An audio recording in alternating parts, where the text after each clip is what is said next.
and then ang iyang determination ug ang iyang passion. Ang pasyon kining yung Dughan.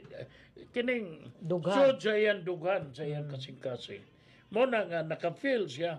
Whereas sila Baba wa man nakatilaw kalisod, wa man sila. puro lip service gumikan kay indawag man sila gumikan daga kwarta. That's it.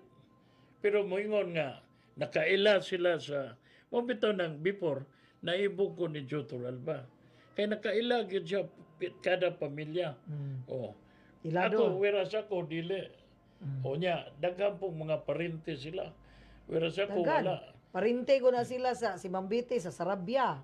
Manang hindi na lang ta magsultihan na. Basta daghan sila parente. Karon gipaymusla na ni Atoy. Muna nga, by word of mouth, o niya, makakita sila sa gawe, sa